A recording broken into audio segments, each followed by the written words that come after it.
Ok, alors Olivier, là, est-ce que tu peux nous présenter ce projet? Alors, en deux mots, je viens de voir que vous cherchez des exoplanètes avec ceci.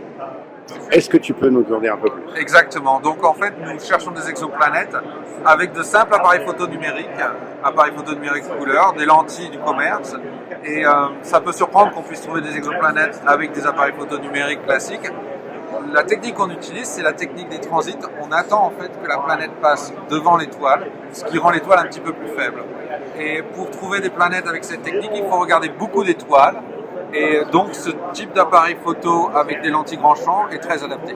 Alors, une détection d'exoplanètes par le transit, c'est ce que font également les observateurs professionnels. Absolument.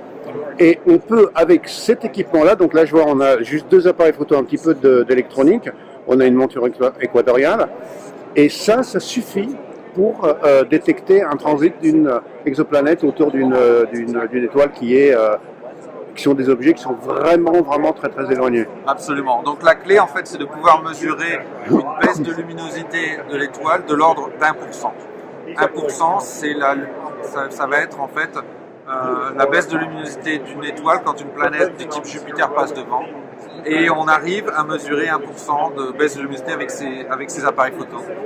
Alors le projet Panoptes dont tu fais partie, c'est quoi? C'est un projet à but non lucratif? C'est un projet Alors, le projet Panoptes, le but c'est de créer un réseau en fait mondial où les astronomes amateurs, les écoliers construisent ces unités. Donc nous là où on arrive, c'est qu'on produit des instructions qu'on partage, c'est tout dans le domaine public, donc on ne vend rien, c'est pas pour le profit, c'est pour aider en fait les astronomes amateurs et les jeunes gens en fait à construire ces unités. Et on travaille en collaboration avec Google, donc les données en fait sont transférées sur le Google Cloud, sont réduites et les gens en retour découvrent des exoplanètes. D'accord. Alors moi, si je veux participer, je peux me fabriquer ça en utilisant les instructions que vous donnez. Ça va me coûter combien? Alors le coût total hardware c'est 5 000 $.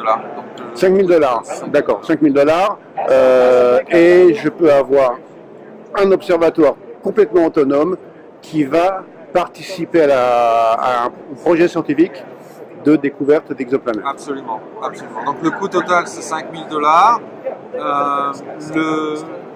Les gens qui construisent en fait peuvent aussi faire de l'astrophotographie avec ces appareils photo. Par défaut, l'unité en fait va participer à ce programme mondial de recherche d'exoplanètes. D'accord. Et bien merci en tout cas. Merci. Et bon courage. Merci.